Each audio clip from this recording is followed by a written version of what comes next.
এই মুহূর্তে দর্শক আপনাদেরকে জানিয়ে রাখি, বিধায়ক নওশাদ সিদ্দিকী একেবারেই ভাঙড়ের উন্নয়ন শুরু করতে চলেছে। একেবারেই আপনারা জানেন যে বিধায়ক নওশাদ সিদ্দিকী অনেক সময় মানবপ্রেমী এবং হসপিটালের জন্য বিধায়ক নওশাদ সিদ্দিকী ভাইজান একেবারেই আইসিইউসির মতো বড় অ্যাম্বুলেন্স একেবারেই ভাঙড়বাসীর জন্য দিতে চলেছে। এই মুহূর্তে আপনাদেরকে জানিয়ে রাখি, বিধায়ক নওশাদ সিদ্দিকী এ বিষয়ে মুখ খুলেছেন এবং কবে দেবে সেটাও আপনারা শুনুন আর বিস্তারিত কমেন্ট করুন। কারা পাবে জানেন? ওই 1 জানুয়ারি দেখলেন না, লোক ফেস্টিভ মুডে থাকে। ওই লড়াই হচ্ছিল, কিসের লড়াই ভাই? ও কি আদর্শের লড়াই নাকি? জিরেনগাছা হসপিটালে একটা অত্যাধুনিক অ্যাম্বুলেন্স দেওয়ার ব্যাপার হচ্ছিল নাকি? আপনাদের জানিয়ে রাখি, এই অ্যাম্বুলেন্সের বিষয়ে আমি কথা বলছি, আমি তো নিজে থেকে দিতে পারি না।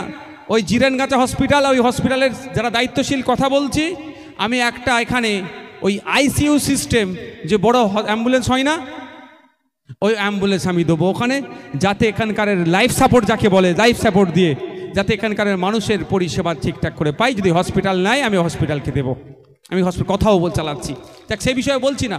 তো ওদের লড়াইটা কিন্তু হয়নি হসপিটালকে সুপার স্পেশালিটি করার জন্য, ওদের লড়াইটা এটাই হয়েছিল, আগামী দিনে ভাঙড়ের সহজ সরল মানুষের কানে বন্দুক ঠেকিয়ে 2 লাখের কাটা জায়গায়, শতকের জায়গায় 20,000-এ লিখিয়ে ওটা 5 লাখে বিক্রি করবো কিভাবে।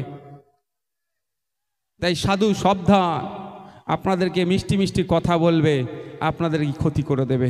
এয়ারপোর্টের কথা মোটেও আপনারা ভুলবেন না। যদি মনে করেন ওটা ভোগালীর দিকে হচ্ছে, চণ্ডীহাটের ওই মাথায় হচ্ছে, জানবেন কলকাতার এয়ারপোর্টটাকে একবার দেখুন, আর বিভিন্ন জায়গায় এয়ারপোর্ট দেখুন, তাকে সংলগ্ন করে কিভাবে ইমারত তৈরি হচ্ছে, এটা মাথায়। কিন্তু অনেক ক্ষেত্রে দেখা যাচ্ছে সাংবাদিক যদি আমার মনের মতো খবর না করে, প্রশাসনিক ক্ষমতা দেখিয়ে তাকে হয় পার্টি অফিসে তুলে নিয়ে গিয়ে, নাহলে থানা থেকে থ্রেট দিয়ে, তা না পারলে তাদের নামে মিথ্যা মামলা দিয়ে জেলের গারদে রাখছে। এটা চরম অন্যায় করছে। কদিন আগে ছত্তিশগড়ে রোডের একটা কাজ চলছিল, 120 কোটি টাকার প্রজেক্ট। সেই প্রজেক্টে অনেক গড়মিল হয়েছে, জনগণের ট্যাক্সের টাকা থেকে সেখানে কাজ চলছিল, সেটা ভুল হচ্ছিল। এক সাংবাদিক ভাই সেটাকে কভার করার ফলে সেটা নিয়ে তদন্ত শুরু হওয়ার জায়গায় যখন এগিয়ে গিয়েছে, সেই সাংবাদিক ভাইকে ওখানকার যিনি প্রমোটার ছিলেন, ঠিকাদার ছিলেন, তারা তুলে নিয়ে গিয়ে খুন করে দিল। সাংবাদিক স্বাধীনতায় যেমন রাষ্ট্রের দমনপীড়ন আছে, অন্যান্য সিভিল সোসাইটিরও দমনপীড়ন আছে। ফলে আমরা 180টা দেশের মধ্যে 159 আমরা পৌঁছে গিয়েছি। আমাদের জন্য দুর্ভাগ্য। আমরা চাইব আমাদের রাজ্য, আমাদের দেশের সাংবাদিক স্বাধীনতায় পূর্ণ স্বাধীনতা দেওয়া হোক, আমাদের ওই র্যাঙ্কটা কমিয়ে আনে টপ 10-এর মধ্যে আসুক, যে আমরা সম্পূর্ণরূপে সাংবাদিকদেরকে ফিরিয়ে আনলে তাদেরকে সংবাদ পরিবেশনের জায়গা করে দেব। সাথে সাথে এটাও আমার দুর্ভাগ্য, আমি বলতে বাধ্য হচ্ছি, এশিয়া মহাদেশে সমীক্ষাদের চালিয়ে দেখা গিয়েছে ভারতবর্ষের সাংবাদিকরা সব থেকে বেশি মিথ্যা খবর পরিবেশন করে। এটাও আমাদের জন্য দুর্ভাগ্য। যে সমস্ত সাংবাদিকরা শিরদাঁড়া সোজা রেখে, সেই শাসক হোক, বিরোধী হোক, রাজনৈতিকভাবে, অরাজনৈতিকভাবে, সামাজিকভাবে যারা অন্যায় করছে, তাদের বিরুদ্ধে যেভাবে কলম চালাতে কণ্ঠরোধ করছে না, কলম তার আটকাচ্ছে না, আমি তাদের কাছে অনুরোধ করব, যারা প্রতিনিয়ত মিথ্যা খবর পরিবেশন করে সমাজের মধ্যে, দেশের মধ্যে, রাষ্ট্রের মধ্যে বিশৃঙ্খলা তৈরি করে দেওয়ার চেষ্টা করছে, তাদের বিরুদ্ধেও আপনাদেরকে কথা বলতে হবে। আপনারা জানেন বাংলাদেশের ইস্যু নিয়ে যেভাবে আমাদের পশ্চিম বাংলাতে বেশ কিছু মিডিয়া হাউস, বেশ কিছু সাংবাদিক যেভাবে হিংসার বাতাবরণ তৈরি করার চেষ্টা করছে, ওটা আখেরেই আমাদের জন্য ক্ষতি, আমাদের দেশের ডেভেলপমেন্টের জন্য ক্ষতি। আমি আশা করব শুভবুদ্ধি সম্পন্ন মানুষ তারা, অবশ্যই আমাদের থেকে তারা বেশি হনার, তারা বেশি আমাদের থেকে পারদর্শী, আমাদের থেকে অনেক বেশি তাদের অভিজ্ঞতা, সেই জন্য তারা সেই পোস্টে গিয়ে পৌঁছেছেন। শুধু একটা কথা বলবো তাদের উদ্দেশ্যে, আপনারা বলুন, যদি ইন্ডিয়া আর বাংলাদেশের মধ্যে অস্থিরতা হয়, ক্ষতি কাদের হবে?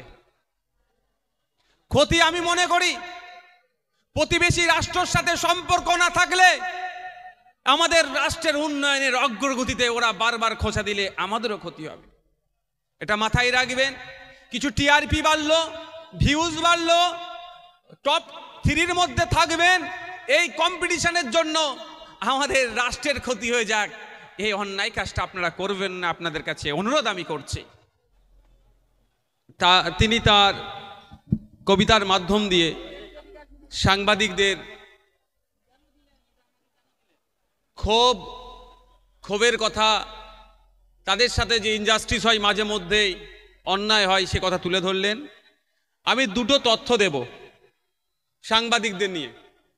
প্রথম তথ্য হচ্ছে, সাংবাদিক স্বাধীনতায় আমাদের এই মহান ভারতবর্ষ, আমাদের এই স্বপ্নের পশ্চিমবঙ্গ ব্রিটিশ মুক্ত করার জন্য অগণিত মানুষ যে শহীদ হলেন, সংবিধান রচনা হলো, প্রেস ক্লাব, ন্যাশনাল লেভেলে প্রেস ক্লাব তৈরি হলো, সমস্তটাই হলেন সাংবাদিকদের স্বার্থ রক্ষার জন্য। দুর্ভাগ্যের বিষয়, 2024 সালে যে সাংবাদিক স্বাধীনতায় যে পৃথিবীর 180টা দেশকে নিয়ে সমীক্ষা চালানো হলো, আমাদের এই মহান ভারতবর্ষ, যেই ভারতবর্ষের লিখিত সংবিধান পৃথিবীর সবথেকে দীর্ঘতম, এত বড় সংবিধান থাকার পরেও সাংবাদিক স্বাধীনতাতে আমরা ওখানে 159তম জায়গায়। ভাবতে পারা যায় না ক্রমশ কিভাবে সাংবাদিকদের কণ্ঠরোধ করা হচ্ছে। আমার সাথে অনেক সাংবাদিকের পরিচয় আছেন, আমি পলিটিক্সে আসার আগে থেকেও পরিচয়। তারা মাঝে মধ্যে হয়তো আমার বিপক্ষে অনেক খবর করেছে, কোনো দিনের জন্য আমি ব্যক্তিগত তাকে আমি কোনোদিন এটা করেছো কেন বলিনি, কারণ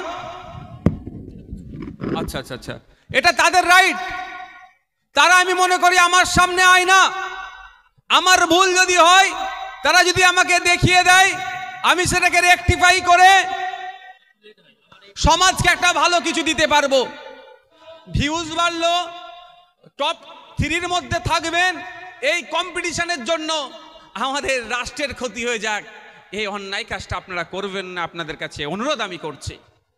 আমি এখন বক্তব্য দেওয়ার জন্য দেখে নেব আমাদের জেলা কমিটির সভাপতি, আপনাদের ভাঙড়ের ভূমিপুত্র জনাব আব্দুল মালেক মহাশয়কে।